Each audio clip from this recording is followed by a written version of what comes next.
What's happening, folks? Back with another reaction, back with some more Duran Duran, and we're back with some more live Duran. We're going back to the Pleasure Island concert, 1997, on tour for the Medazzaland album, and yet we're going to listen to one of their all-time classics from the early phase. We're going to listen to Hungry Like the Wolf. I think I've reacted to maybe a half dozen different versions and or performances of this tune by this point. I've heard from a number of Duranis over time that even though they appreciate this song and they will always love it, the fact that it has remained a staple of the concerts and that other tunes perhaps don't get a chance to shine in the sun in the same way that this tune and some of the other early really big hits continue to do, I do get that frustration, but at the same time I don't think anyone can deny this is just a dynamite hit tune. It just has energy, it's got that classic sound, it's that mixture of pop rock and synth. It just has that classic early Duran feel. So again, it doesn't surprise me that this remains one of the tunes that people immediately think of when they think of Duran Duran, even if I would argue that over time I have heard better tunes than this, and tunes which to me perhaps are more representative of their quality in their early career even. So again, I love this tune, but I do understand people's perhaps complicated feelings toward it. But either way, the opening couple tracks in this concert have sounded fantastic, and again,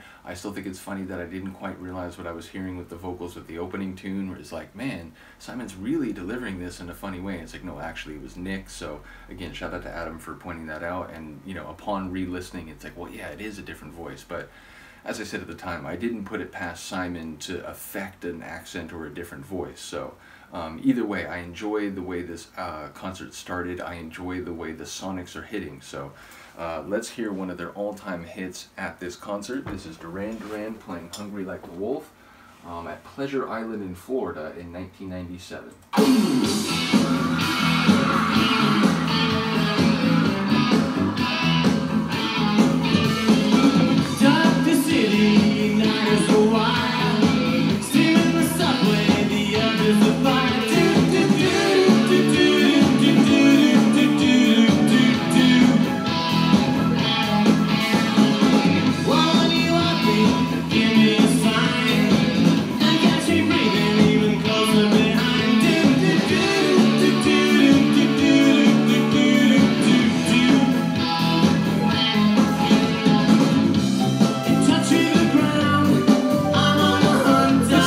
In this part, I always love.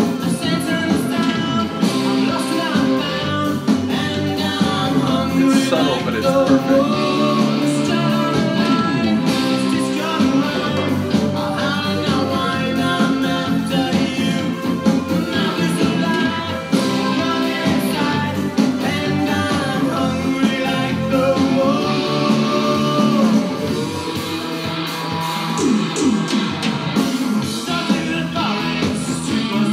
Definitely sounding good. They're popping.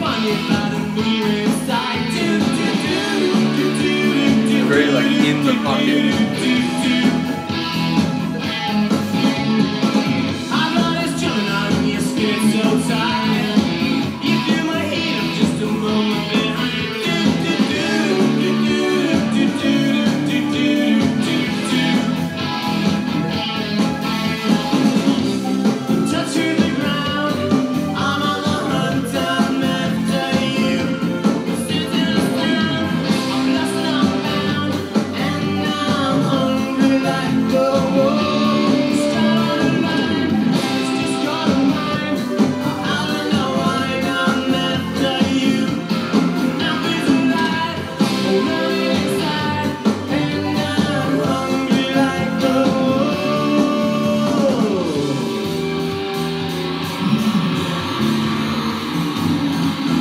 Crowd likes it.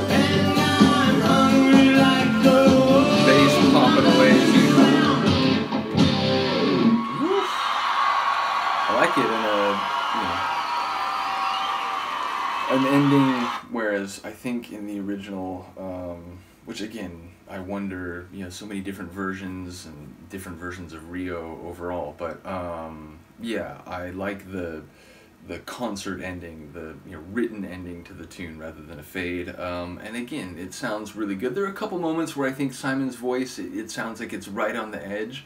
But there were some other lines where I think he sounded fantastic. And yeah, just a really good poppin' recording of that tune. And yeah, like I said, I enjoy that track.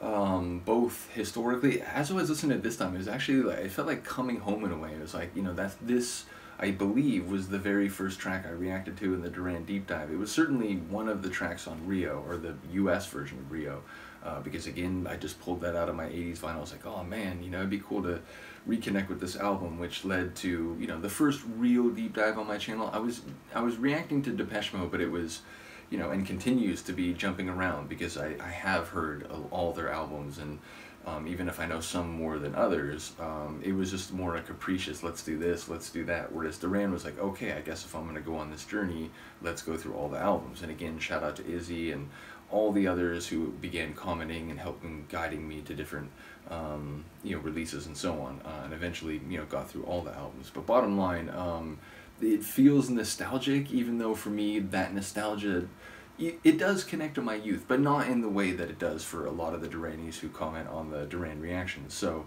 it's weird, like it makes me think of my youth, but now it sort of makes me think like, man, remember when I was like so ignorant of Duran's larger catalog, and I had to learn what all these different albums are about and the different styles that they've gone through and so on.